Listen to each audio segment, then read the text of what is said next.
Hello, everybody, and welcome to your show and tell. That's right. Now it's 7:30 p.m. 7:30. Sorry for a little bit of a late start. I got a big message that something was going on with Facebook, and you never quite know what that is. But we're here, and we're here together. What's weird is that they said they deleted the stream, but I thought Facebook couldn't delete anything. No, that's what I heard. They're called. They should rename them instead of servers. They should be called keepers. Yeah.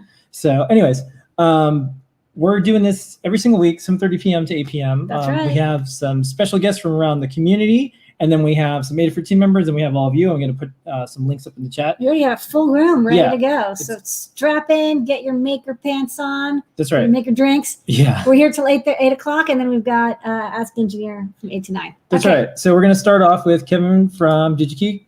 Hey. Kevin, how you doing? It's Kevin from Digi-Key. How's everybody doing? Hello. We're here. That's right. Good, good.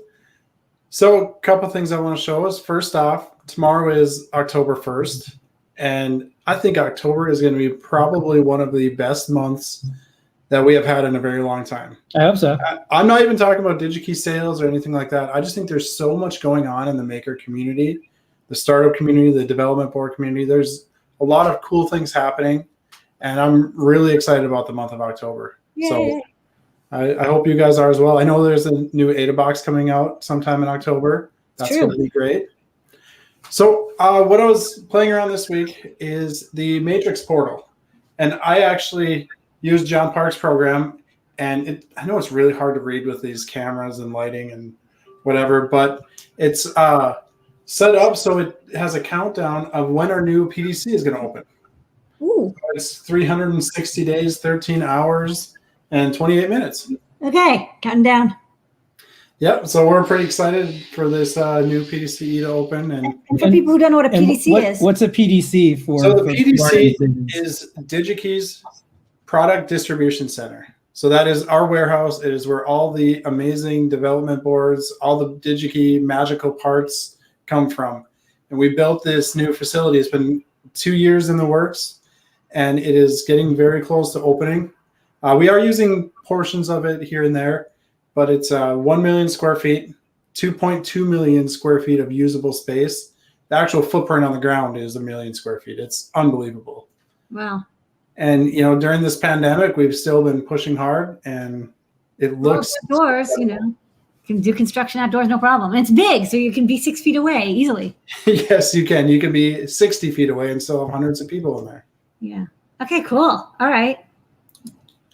All right, and do you think this is going to be right on time? Because you have it down to the minute. I mean, like... Yeah, it's like right. You know, the last update I heard is we are pushing back a little, but they're trying to make up a little time. Yeah. Okay. But I mean, most software projects end exactly on time. I'm sure this will be exactly like that. Yeah, it's true. And, you know, it's interesting because it's like they're saying this is the opening and when the warehouse is going to be done and ready to operate.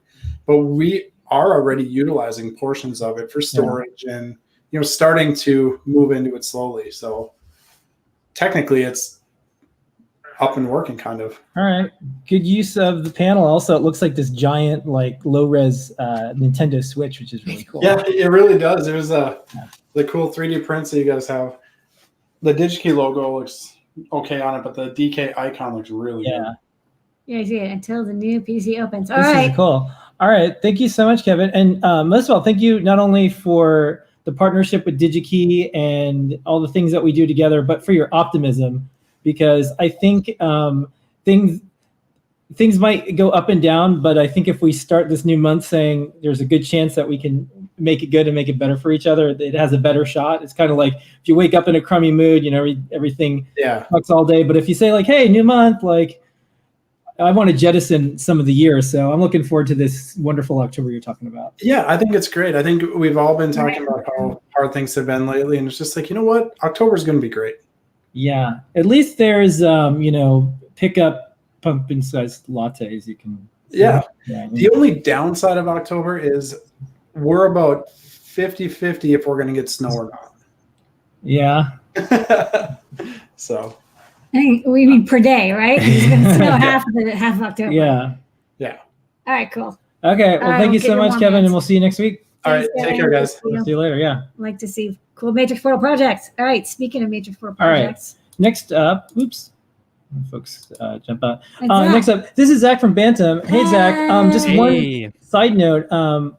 Back when I've been tight with Bantam folks for a while, and I remember saying, hey, there's this really cool thing, Digi-Key, and I had emailed our Digi-Key friends, and if you like desktop milling, you can get one from Digi-Key. We have one, and we use it all the time at Adafruit, and it's an essential tool for prototyping because it can get, board. I mean, yes, they can get quick turn boards, but what if you could get boards in half an hour? That was Kevin from Digi-Key, and now Zach's here from Bantam, and let him take it away. Okay. But there is a maker community, there is a maker ecosystem, and the show and tell is a neat hub to see all this. But Zach, you're gonna show a cool project, aren't you? We have a project to show later too. Oh, cool. Yeah, I want to show a new project we're working on. So yeah, you were talking about the desktop PCB milling machine. We just launched the Bantam Tools CNC milling machine. Yeah. Which is sort of bigger and better in all respects.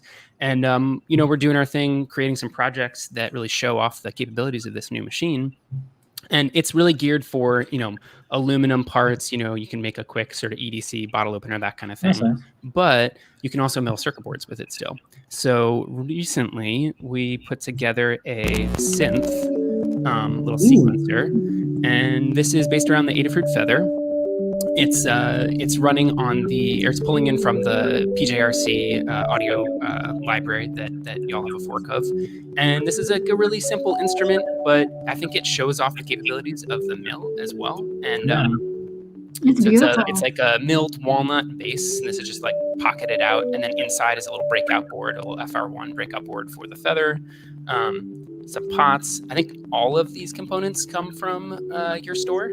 Yeah, those pots were JP requested them because they're on little synth, and I was like, they have kind of cool pots. They're really nice, pretty good knob feel. Yeah, and this is like, hopefully the first of many of these projects.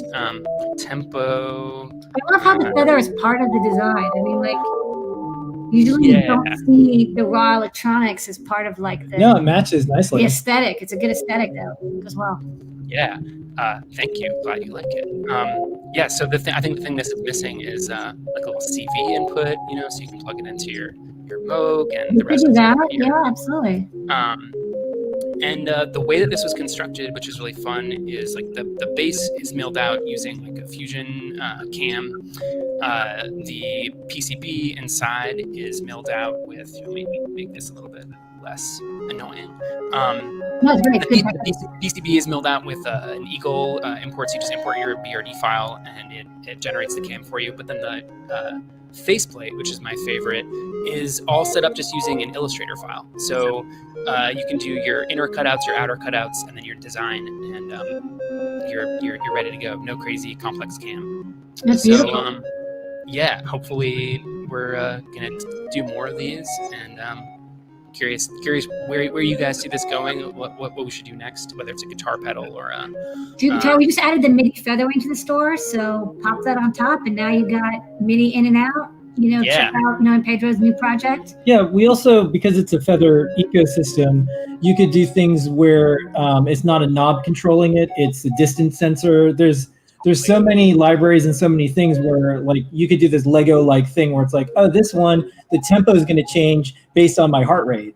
The volume will change based on temperature in the room. Like you could do all sorts of fun sensor stuff with that. Yeah, the fun thing about this, you mentioned the community, is that hopefully it's like bringing together, my personal favorite thing would be if we bring together the CNC people with the Arduino and audio folks. And for people that are into CNC, it's kind of a jumping off point for coding and interaction. And for people that are into that, it's sort of a jumping off point into CNC. So it reminds me of what we tried to do, and I think we were successful with 3D printers, because you can make amazing enclosures, but you're never going to 3D print surface mount components. At least you're not going to make a full Linux board on a 3D printer. And so it's a combination of the two that makes it powerful.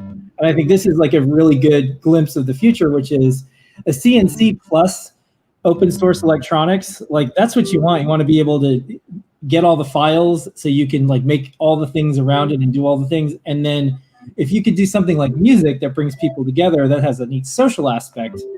And if the source code is open, if the CAD files are open, and the music is being shared, that's a very human thing that we were really into for few thousand years, like music and recipes are something we've all shared, and this is just like maybe the next step of that. Yeah. So last thing I'll say on this is we put out a project video for this last Friday, so check it out. It's on our social channels, and all the files to build this yourself are going to be on the site in the coming weeks. And there's a GitHub repo for this. It's a collaboration with a guy, Jesse Simpson, who's a recent ITP grad. And so all the files and CAM and CAD will be available to the community. Right on. It's never been a better time to stay at home and build synths. There you go. All right, thank you, Zach. If you're sticking around, or if you look at the different chats, drop some links in all the different chats so folks can check this out. Yeah. And more. And please come back, Zach. This is beautiful. Also, the music was great. Yeah. No problem. Thanks for having me. Background if you like. Okay. Yeah, it was like it reminded me of some of the theme song or the soundtrack to Her, the futuristic movie. Yeah, there was like nice bleeps and bloops. All right. Well, all right, thanks, Zach. Thank you, Zach. All right, let's get to some other folks. All right. Next up, Melissa from Adafruit. Melissa, what you got going on this week? Hello. I have been working with the Jetson Nano this week. And one of the things that they've improved on it is they have made it so it's really easy to enable SPI. So one of the things I did is I decided to try and get the NeoPixel SPI library working with it, and I was successful. I'm going to go ahead and change cameras here. Just a second. Okay. So I'm running a little demo here, and this one of the problems I was running into was the buffer size for SPI was a little small, and so I figured out how to increase that. And I'm also making use of the Pixel frame buff library that I wrote a few weeks ago. Mm-hmm. And so it's just kind of like everything all working together really nicely. Beautiful. I love it. I'm so psyched. I was like, kind of bugging Jetson Nano people, please get SPI working because we can do TFTs, we can do NeoPixels. So the guide's updated, and people should check it out. And if they have a Jetson Nano, they can use a lot more of our code and Blinka CircuitPython libraries. Yep. All right. Thank you, Melissa. What a beautiful Blinky demo. All right. Next up, we're going to go to Brian. Hey, Brian, what you got going on? Hello. So a couple months ago, me and my wife got a COVID pet. It's a bearded dragon. His name's Snowball. He is adorable. Turns out they eat a lot. And one of the best things you can feed your bearded dragon is a particular type of cockroach called a dubia cockroach. Long story short, I'm breeding them now because reasons.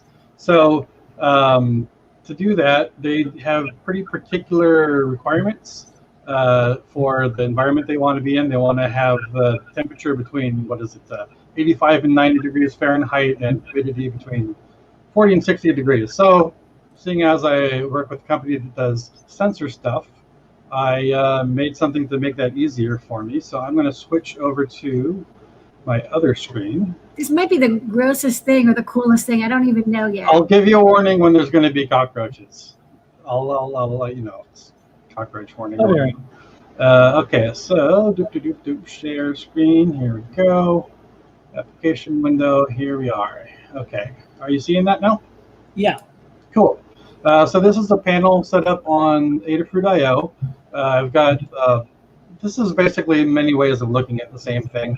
So the main two things are temperature and humidity, as I just mentioned. You can see I've got the range that it wants to be in marked here, and you can have it so it'll set alerts when it goes outside that range. Same thing for humidity. And then I've got just like a feed of all the different posts to the feed so I can see, more historic specifics. And then just different ranges. I think this is 1 hour, 2 hours, and humidity. So it's having this makes it a lot easier to feel like I'm not, my garage where the end gets really hot. So, having monitoring is super useful. I'm going to just. You definitely don't want your cockroaches to suffer. No. So let me switch over to my other camera. I can show you the little get-up I made to do this.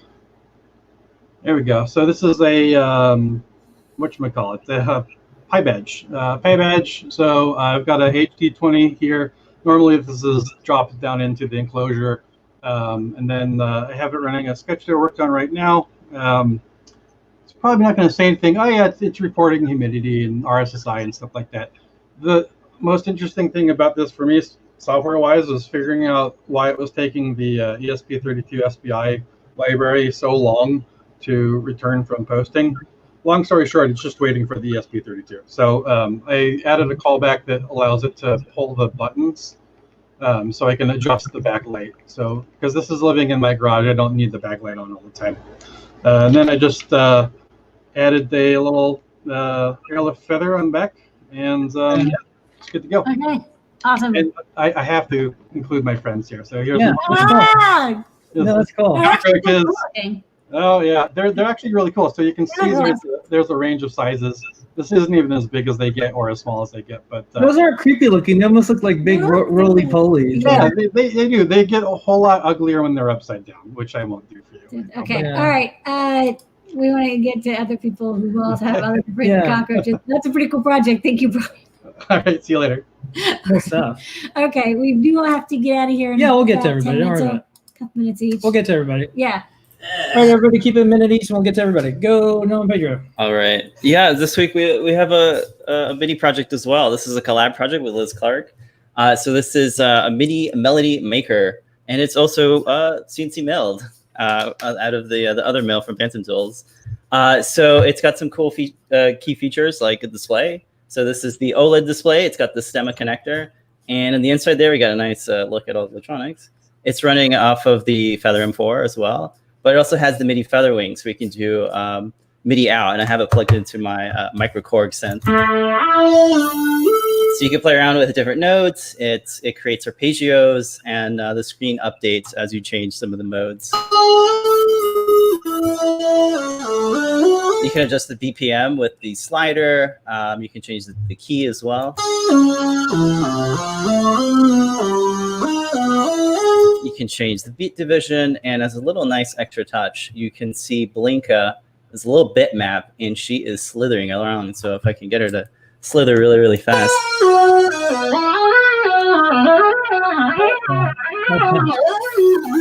So she's got a nice little metronome feel to it. So yeah, check it out. We have a Learn Guide that was published today. So all the CAD files, all the code is already on GitHub. You guys can check it out. And we also have video on the YouTube. So that's the CircuitPython logo engraved on the back there of the acrylic. Right on. Nice. And I think I forgot to mention this is the vinyl cut right here. So you can do some vinyl cut stuffs. Yeah, we did a show in the morning where we chatted about it for like an hour. And so you can check that out as well. It's on the YouTubes. It's Just a really, really fun project. Nicely done. And I want to mention 300th episode next week. So Oh my God, episode 300. We've been doing this for a good minute. Yay. Wow. I think it's like almost 400 designs on Thingiverse and Yeah. like about 300 to 400 downloads a day on Thingiverse. So definitely check out all the designs. Watch out for looking at old videos of you because you're like, Yeah, right. man, Yes. A little bit or younger. you're like really happy. You're There's only one way, and it's forward. So Yeah. There you go. Thank here's you. to the next 300. That's cool. That's awesome. Yeah, Congrats. you did it. It's a big achievement. It's really hard to have a weekly video. Yeah. Oh yeah. Yeah, I wonder what that's like. You- Okay. yeah.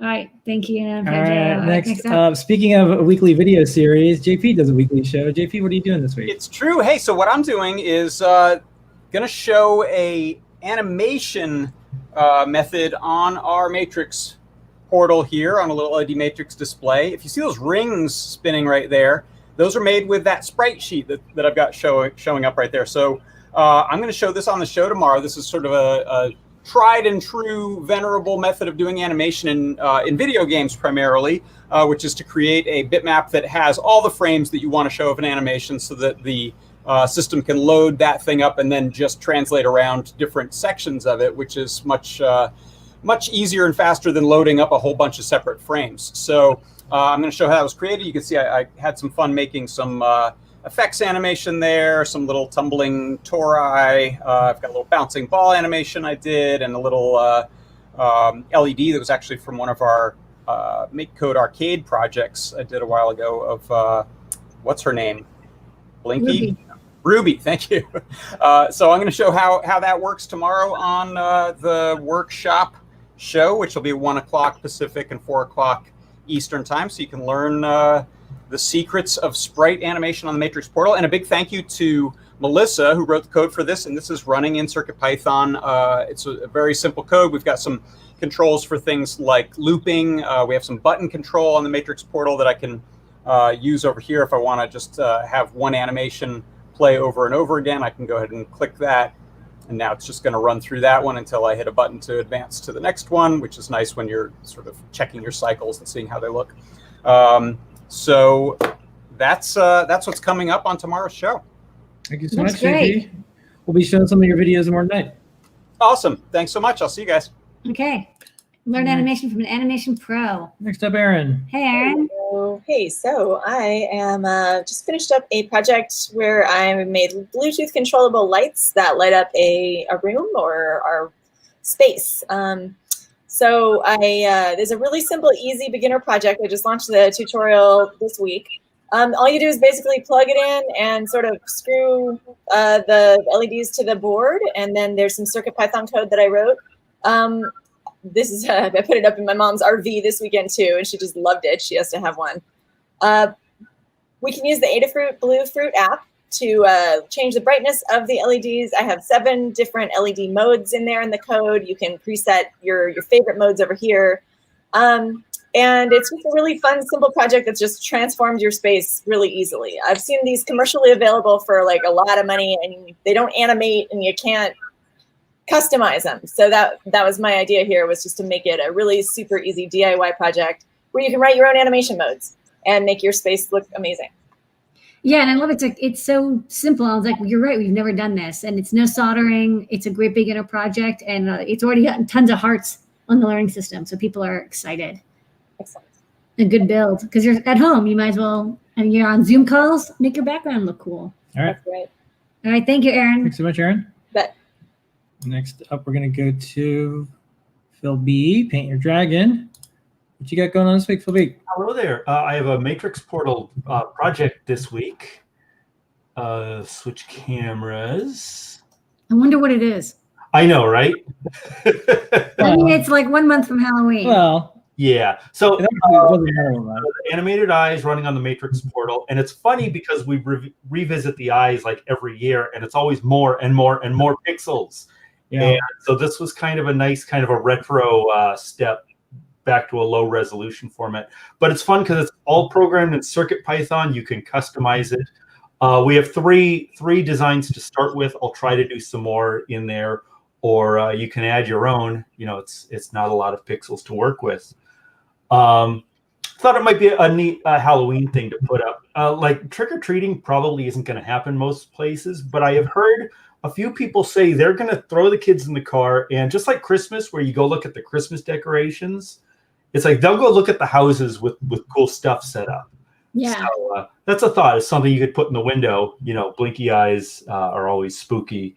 Yeah, it's a good way to signal that, hey, we have a bowl of candy out front. Wear a mask, come up here, take the candy out, sanitize the candy. I mean, like, we're all going to adapt. And you know what makes people adapt the most? Candy. Candy. Yep. I Also, love the pixel art. It's so beautiful. yeah, look at this moon phase. So Oh, tonight you can finally turn into a werewolf. Like 27% from now. strictly speaking, it would be like tomorrow afternoon. Evening is the fullest of the full moon. It's full enough. Look, if you're a werewolf, go out and just maul people. Yeah, let your hair down. I mean, what is it? You have to know what the mil-spec werewolf, full moon variation is. Is it like within 1%? I mean, there must be a specification sheet somewhere. Yeah, there's got to be an ISO standard for that sort of thing. But we can see the moon has not risen yet. So okay, well, we'll catch you in like about 7 hours. All righty. Thank you, Phil. Thank you, Phil. Good timing. All right, we're along. Collin, what you got? Hey, I got plenty. Got a lot of stuff. I just put up a new video doing a little exploration of resistance of the human body, which I am lucky enough to have one of. And in that said video, I made a little project, which, hey, just happen to have right here. So let's take a look at the other camera. And this is one of my recent favorites, the Feather OLED, along with a Feather M4. And this is rigged up with a little voltage divider on the analog input to one contact here, and then another one on my hand, and I just spilled the saline. So you might see that enter the shot slowly as a creeping puddle. And what this does is it takes the resistance in and converts it to a MIDI value, and then a MIDI note value, and then outputs it. And I think I have that running. Oh, cool. Yeah, so depending on how, really that's what determines, the amount of saline you're using determines the note more so than the distance across the body. So there's a lot of interesting things I've been learning about how challenging and unreliable measuring resistance of the body can be. Cool. Yeah, that's my deal. You could also, this could be the name of a new band, Creepin' Puddle. This could be one of the instruments that could. Yes, I think it already is, basically. All right. Yeah, that's the story of my life right now. We'll be playing the video tonight on the show. It's a cool Lovely. video. Thank you. Thank you, Collin. All right, we're going to go to Liz and then Seth. I think we have exactly enough time, so take it away, Liz. Hi, how are you? Hello. Hey. I don't want to be a broken record because I also have a synth project that we're with Noe by design. Yeah, but I just wanted to kind of show with my second screen there how it started, which is this breadboard of spaghetti. So never be intimidated with how your project starts because they can turn into something beautiful. But I'll just quickly demo it playing the CircuitPython robot xylophone.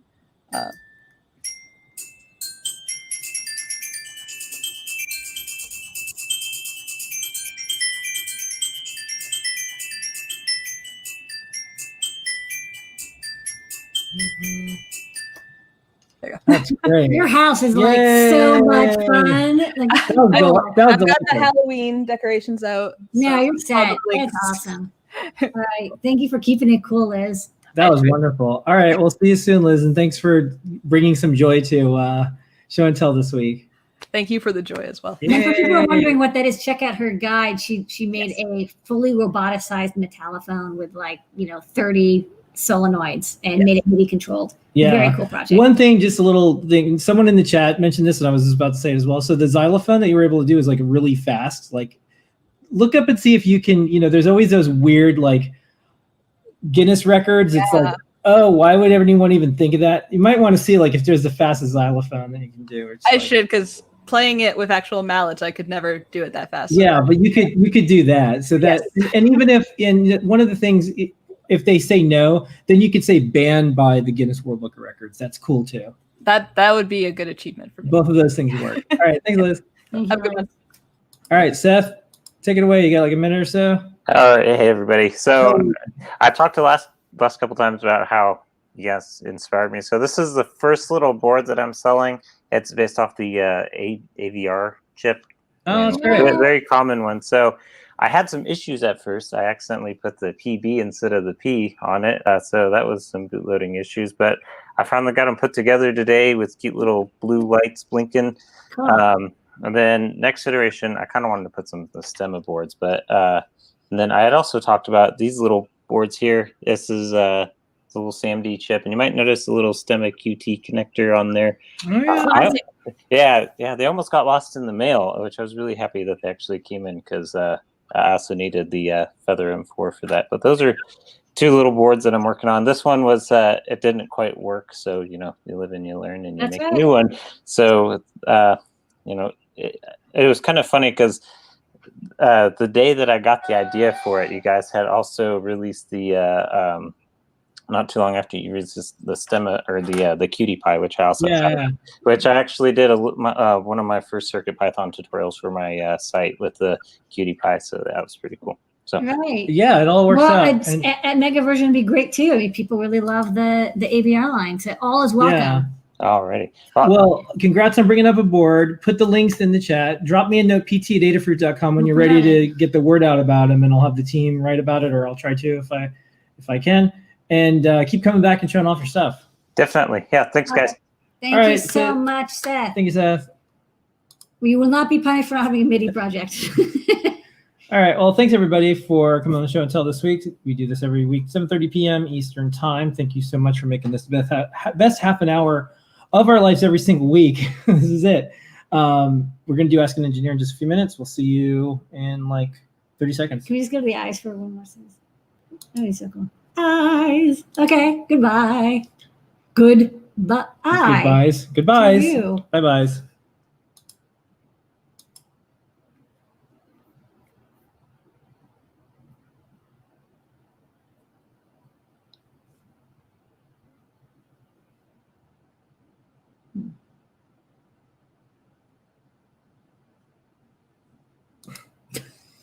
The one on the